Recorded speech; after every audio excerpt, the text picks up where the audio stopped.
नमस्कार, आदाब, सत श्री अकाल की हाल चाल। आप सभी को आपके ही अपने प्यारे यूट्यूब चैनल पे स्वागत है और आशा और उम्मीद करता हूं कि आप सब एकदम स्वस्थ होंगे, मस्त होंगे और आप अपने तैयारी में व्यस्त होंगे।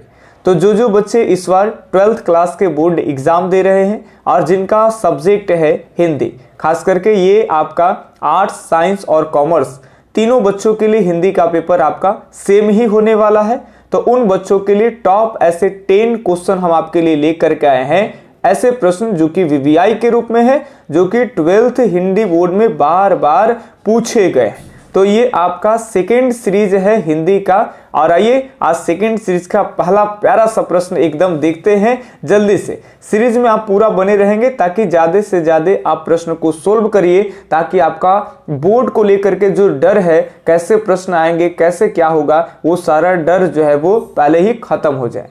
तो पहला आपके सामने प्रश्न है, जयप्रकाश नारायण का जन्म कब हुआ? 11 अक्टूबर 1902 ईस्वी, 14 नवंबर 1907 ईस्वी, 10 मार्च 1935 ईस्वी और 10 सितंबर 1910 ईस्वी। एक जवाब आप कमेंट में जल्दी जल्दी बताएंगे। जयप्रकाश नारायण आप जानते हो संपूर्ण क्रांति, ठीक है। जयप्रकाश नारायण को और लोक नारायण के नाम से जाना जाता है। तो जल्दी जल्दी बताइए आप सही जवाब क्या होगा। तो ये होगा आपका ए ऑप्शन सही होगा, 11 अक्टूबर 1902 ईस्वी। 11 अक्टूबर 1902 ईस्वी को इनका जन्म होता है। उसके बाद जो है घर पे शिक्षा के बाद इनका जो शिक्षा दीक्षा होता है वो आगे ये पटना में आते हैं और पटना कॉलेज में इनका स्टडी होता है। उसके बाद पटना कॉलेजिएट में रहते हैं और उसी दौरान आप जानते हैं कि 1920-21 में जो है वो आपका देश में असहयोग आंदोलन महात्मा गांधी जी चला रहे थे। तो अपील किए गए थे सब कि सभी लोग जो है वो अंग्रेजी विद्यालय में जाना छोड़ देंगे, स्कूल कॉलेज जाना बंद करेंगे, दफ्तर वगैरह इस सब में काम करना, अंग्रेजों के दफ्तर में जाने बंद कर लेंगे। उस समय इनका पढ़ाई बाधित हो गया। उसके बाद 1922 ईस्वी में ये पढ़ने के लिए, माने उच्च स्तरीय पढ़ाई के लिए ये कहाँ चले गए? तो ये आपका अमेरिका चले गए। प्रश्न आपका आ सकता है कि जयप्रकाश नारायण जो है वो उच्च स्तरीय शिक्षा के लिए कहाँ गए थे? तो अमेरिका गए थे। याद रहेगा आपको, ठीक है। चलिए अब इनके बारे में आगे हम देखें। ये आपको याद हो गया, जयप्रकाश नारायण का जन्म 11 अक्टूबर 1902 ईस्वी। अब हम आगे बढ़े, अगला प्रश्न को देखें फटाफट से। तो सेकंड प्रश्न हमारा है, ये आपका बातचीत पाठ से लिया गया है। बातचीत पाठ आप जानते होंगे, बालकृष्ण भट्ट इसके लेखक है। यहां से लिया गया है, असल बातचीत सिर्फ दो व्यक्ति में होती है, यह मत किसका है? कौन ऐसा मानते हैं कि असली बातचीत तो केवल दो व्यक्ति के बीच ही हो सकता है? ये प्लेटो मानते हैं, ये रूसो मानते हैं, ये एडिसन का मानना है या फिर मार्क्स का मानना है? कोई एक जवाब सही से आप कमेंट में करिए फटाफट से या फिर पेज में लिख लीजिए। तो सही जवाब की बात कर लेंगे तो ये मानते हैं सर एडिसन साहेब, यानी सी ऑप्शन आपका एकदम सही है। देखिए एडिसन कहते हैं कि असल जो बातचीत है वो केवल दो व्यक्ति के बीच होता है, एक ये आदमी और एक ये आदमी। अगर आपको बात बोलना है तो अगला आदमी सुनने वाला भी तो होना चाहिए ना। तो इसको आप सुनाते हैं तो आप दोनों दम दिल खोल के बात करते हैं, लेकिन जैसे ही तीसरा आदमी आता है तो तीसरे आदमी की उपस्थिति में बात की धारा बदल जाती है। आप इनसे बात कर रहे थे कुछ, अब ये आदमी आ गया तो आप अपना बात ही पलट दिए। ये कह रहा है कि मेरे बारे में क्या कुछ कर रहे हैं, ये कह रहा है नहीं आपके बारे में नहीं, हम लोग तो कुछ और बतिया रहे, कुछ भी हो सकता है। तो बात की धारा बदल जाती है, इसी को कहते हैं अंगूठे में नक के समान। अब जब एक आदमी अगर आ जाता है तो फिर ये बात नहीं रहेगी, इसमें केवल फॉर्मेलिटी चलता है, दिखावे की बात चलता है। और जब 4 से भी अगर अधिक आदमी आ जाता है तो फिर ये राम रमौवल चलता है। तो ये आप तो बातचीत पाठ में पढ़े ही थे कि 4 से अधिक व्यक्ति की उपस्थिति क्या कहते हैं? राम रमौवल, ठीक है। वो बातचीत नहीं, वो राम रमौवल चलती है। तो ये आपका सेकेंड का सी ऑप्शन सही है। अगला प्रश्न है आपका, गुलेरी जी से प्रश्न लिया गया है। आप ये जान रहे हैं कि उसने कहा था, ठीक है। ये कहानी के राइटर हैं आपका गुलेरी जी, और ये गुलेरी जी यानी चंद्रधर शर्मा गुलेरी। प्रश्न पढ़िए गुलेरी जी से कैसा प्रश्न है।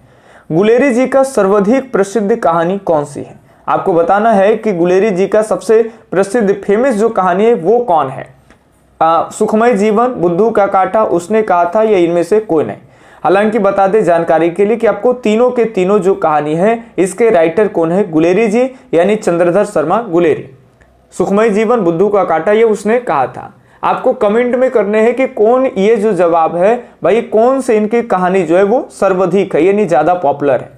तो सही जवाब आपको बता दें कि सी ऑप्शन सही हो जाएगा, उसने कहा था।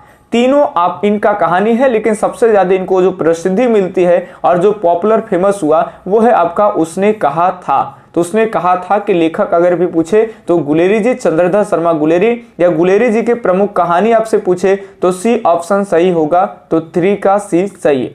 अब हम बढ़ते हैं 4 प्रश्न के ऊपर में। देखें प्रश्न 4 बहुत ही प्यारा और बढ़िया सा प्रश्न है।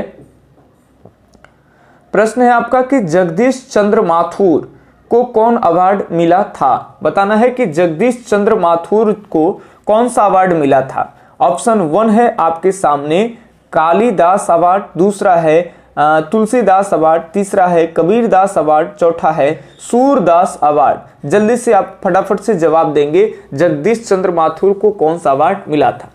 जी हाँ, जगदीश चंद्र माथुर, इनको कई बार आपसे ऐसे न दे करके जगदीश चंद्र माथुर न देके आपसे केवल पूछे माथुर जी, तो वही याद रखने हैं जगदीश चंद्र माथुर। अभी आपको बताना है कि जगदीश चंद्र माथुर को कौन सा अवार्ड जो है वो दिया गया था। चलिए, तो सही जवाब की अगर बात कर लेंगे तो ऑप्शन 1 ही हो जाएगा आपका कालिदास अवार्ड। हालांकि इनको और कई चीजों से सम्मानित किया गया, जैसे इनको उपाधि दी गई जिसको कहते हैं विद्या वारिधि, याद रखेंगे विद्या वारिधि इनको उपाधि दी गई। इसके अलावे बात कर लेंगे तो इनको पुरस्कार दिए गए थे, जैसे बिहार राजभाषा और कालिदास अवार्ड। ये सब आप ध्यान में रखिएगा, इन तीनों से कहीं से भी प्रश्न आपसे पूछे जा सकते हैं। अब हम 5वें प्रश्न की अगर बात कर लेंगे तो ये बहुत ही मजेदार प्रश्न है और खास करके खास आदमी है हमारे लिए, ठीक है। चलिए, तो भगत सिंह नाम सब लोग सुने होंगे, बचपन से ही सुनते आ रहे हैं इनके बारे में। भगत सिंह का जन्म कब हुआ था। 28 सितंबर 1907 ईस्वी, 10 मार्च 1910 ईस्वी, 15 जून 1901 ईस्वी, 17 फरवरी 1908 ईस्वी। बताइए भगत सिंह के बारे में आप जानते हैं, बहुत कम उम्र में देश के लिए अपना बलिदान दे दिए। बताइए भगत सिंह का जन्म कब हुआ था। तो इनका सही ऑप्शन हो जाएगा ए ऑप्शन ही सही हो जाएगा, 1907 ईस्वी। याद रखेंगे 1907 ईस्वी में इनका जन्म हुआ था।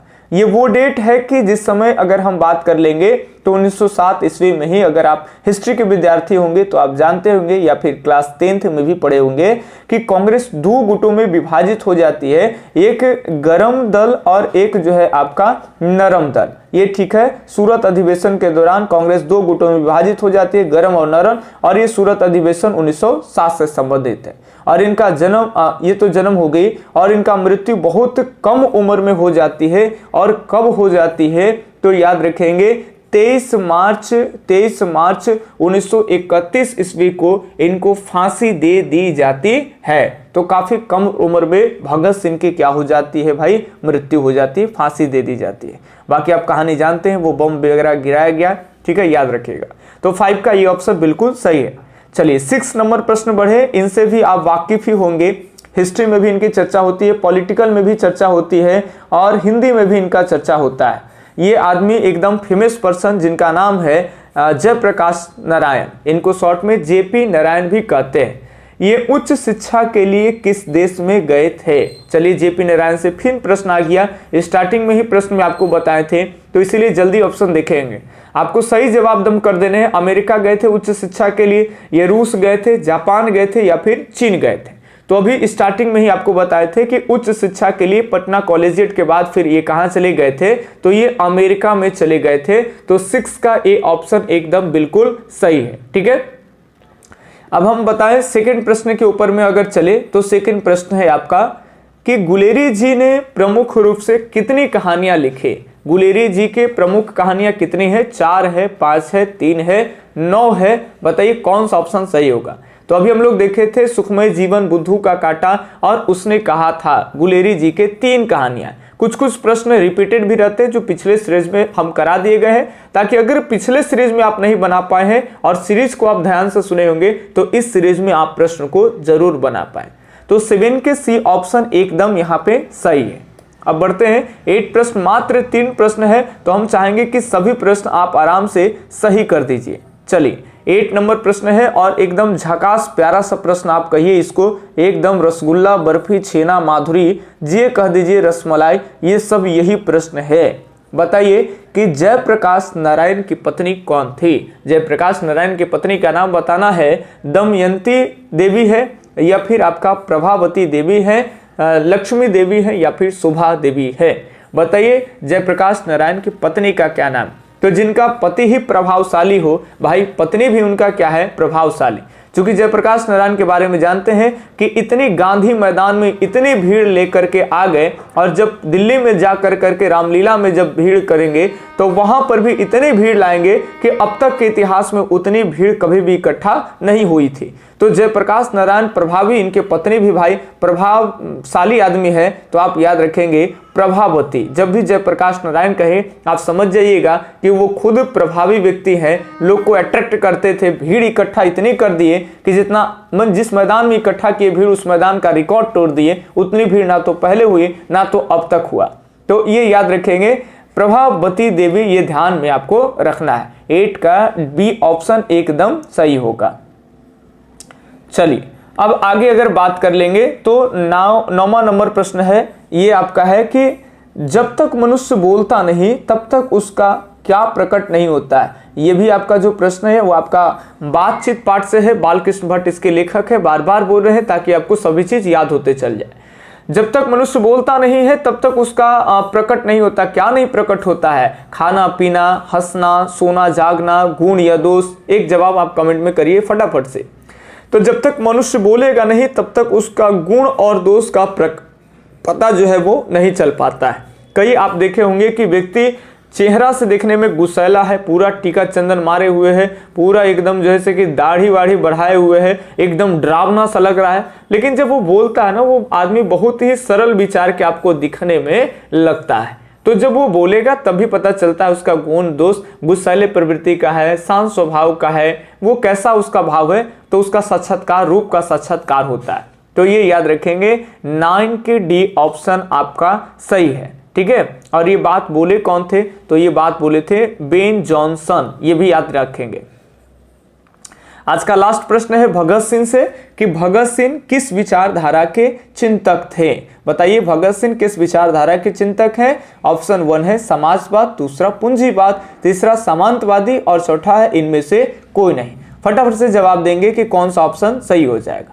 तो बिल्कुल सही जवाब की अगर हम बात कर लेंगे तो ये हो जाएगा आपका ए ऑप्शन समाजवाद। भगत सिंह समाजवाद से क्या है? समाजवाद विचारधारा से प्रेरित थे। ठीक है, तो ये आपके आज के सीरीज का टॉप 10 क्वेश्चन कराएं। आप कमेंट में जवाब देंगे कि आपका 10 में से कितने प्रश्न जो है वो आपका सही हुआ। क्या 7 हुआ, क्या 8 हुआ, क्या 10 हुआ, 10 में 10 हुआ, ये 1 हुआ या कुछ भी सही नहीं हुआ, वो भी आप हमें बता दीजिए, ताकि और पुनः जोर शोर से हम आपको सीरीज कराएंगे, अच्छे तरीके से कराएंगे, ताकि आपको प्रश्न जल्दी जल्दी सेट होते चल जाए। और वीडियो से लाभ मिला हो तो जरूर आप लाइक कर दीजिए और आप अपने दोस्तों के पास शेयर कर दीजिए कि इस पे काफ़ी सारे history, geography, polity, economics, Hindi के सीरीज डाले जाते हैं, तो आप अपने रिवीजन कर सकते हैं जो भी अब तक आप पढ़े हैं। ठीक है, बाकी मिलते हैं अगले वीडियो सीरीज में, तब तक के लिए धन्यवाद। जय हिंद, अल्लाह हाफिज, आपका दिन शुभ हो।